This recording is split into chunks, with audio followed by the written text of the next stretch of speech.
аяқ астынан Зеленский жаңағы не жариялаған мәлімдеме, орыспен келісім жасауға болады, бірақ орыс бүкіл басып алған жерден шегіну керек деп. Мен мына YouTube-тың коммунитиінде осы Зеленскийдің осы мәлімдемесі туралы ағылшын тіліндегі CNN-нің хабарын бөлісіп қойдым, фотосын скриндап, сілтемесін беріп қойдым. Енді біраз жұрт ағылшыншадан сауатты болған енді. Содан сөйтіп еді Путин шықты да, ой, Украинаның бәлен жері Латвиянікі, түген жері Румыниянікі, түген жері Полшанікі деп Путин оттады. Өзінше Украина менен жаңа Европа елдерінің ортасына от жаққысы келіп Путин енді. Өзін бір енді әулие сезініп отыр ғой Путин енді. Путин енді 20 бәлен жылдан бері, енді сіздей адамзатқа басшы келмейді ау енді. Борса, сіздей жан туылмас, туса туар, артылмас деп Абай құсап өлең арнап жіберді ғой енді. Абайдың өлеңінің аты не жаңағы? Қандай өлең еді жаңағы? Өзіңдей жан немлет? Қайса өлең еді Құдай кешір. Туса туар, артылмас бет. Осындай бір әні бар еді ғой енді. Путинге де айтты ғой оны талай барыс енді. Енді сендей адам тумайды енді. Туса да сенен артпайды деп. Сөйтіп Путин өзін жаңа керемет әулие сезініп қалды ма? Сөйтіп Украина мен Европа елдерінің ортасына от жаққысы келіп оттап еді.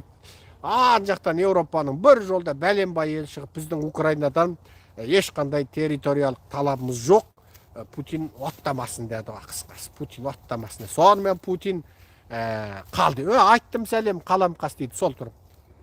Айттым сәлем қаламқас. Осындай бет қалай еді? Ол жесіз түнде жарығай болып кетіпті ғой. Қалай еді әзі?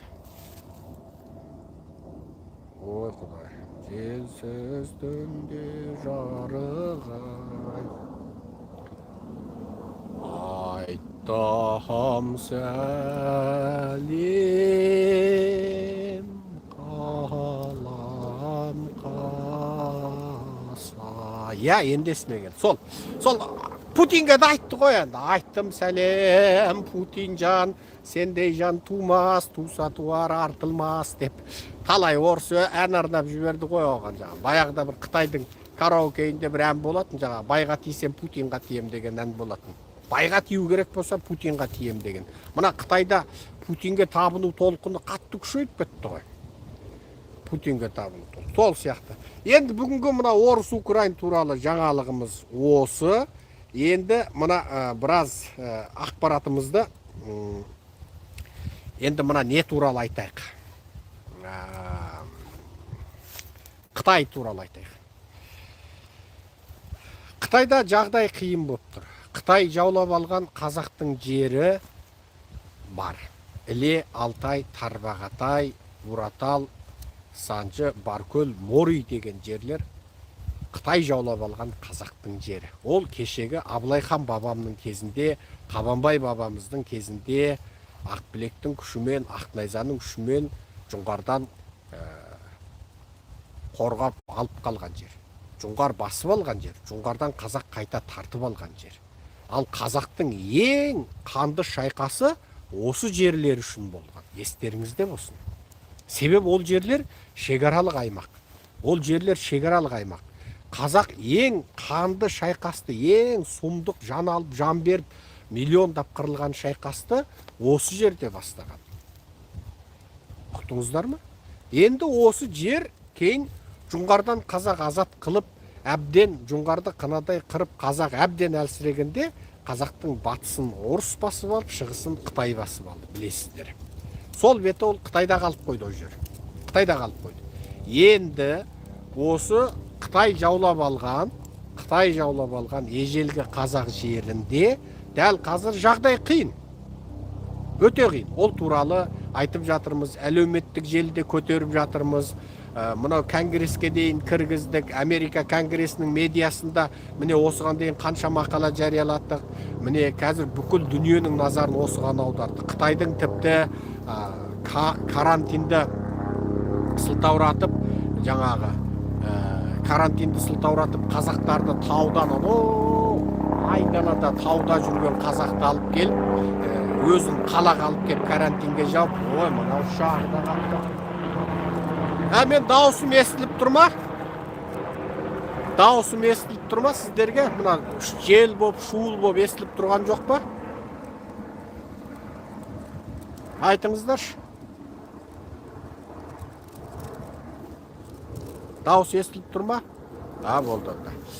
Содан енді сол жерде қазір сұмдық болып жатыр. Оның бәрін біз міне видеолармен, фактілермен, фотолармен дәлелдеп, ағылшын тіліне, қытай тіліне аударып, міне бүкіл жер әлемнің жаңағы дүниесіне жіберіп қойдық енді. Ол енді өте көп кетті ондай.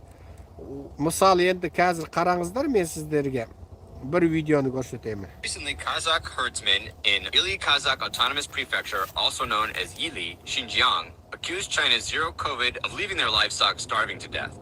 In the video, tens of thousands of camels, horses, and sheep, among other livestock, were forcibly isolated in grassless lands.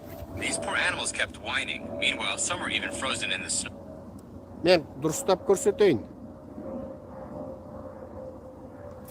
Sherekzan Bilash, the founder of an overseas Kazakh human rights organization, posted about it on Twitter on October 30th. He said that Xinjiang has been under lockdown for 90 days. Additionally, Manas County officials made it clear that grazing is prohibited during the outbreak. Radio Free Asia contacted Tashang Pandemic Prevention Center to confirm the information about the rule against grazing, but the authorities answered that they didn't know about the livestock quarantine. Many tragedies in Yili have been reported in the past few months. In addition to isolating animals in a single location to prevent COVID, another video shows that many sheep in one area of Xinjiang have been wearing special masks. The video's subtitles included the phrase New Year's Eve, suggesting that it may not have been recently shot.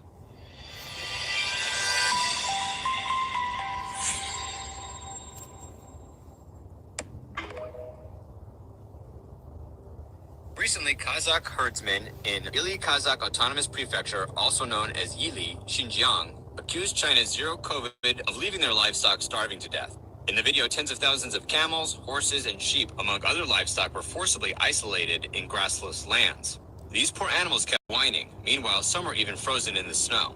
Sherekzan Bilash, the founder of an overseas Kazakh human rights organization, posted about it on Twitter on October 30th. He said that Xinjiang has been under lockdown for 90 days. Additionally, Manas County officials made it clear that grazing is prohibited during the outbreak. Radio Free Asia contacted Tashang Pandemic Prevention Center to confirm the information about the rule against grazing. Жалпысын айтқанда енді жер әлемді шулатып жатырмыз. Себебі мақсат ол жердегі қазағымызды құтқару. Мақсат сол қазақты құтқару. Біздің қазақтан басқа қайғымыз да, қазақтан басқа арманымыз да ештеңкеміз де жоқ. Мақсат сол қазақты құтқару. Сонымен сөйтіп бүкіл дүниежүзілік ақпаратта қазір үлкен дүбір қозғап жатырмыз. Үлкен жаңа. Неге? Бізге қазақтың малы да қымбат, жаны да қымбат.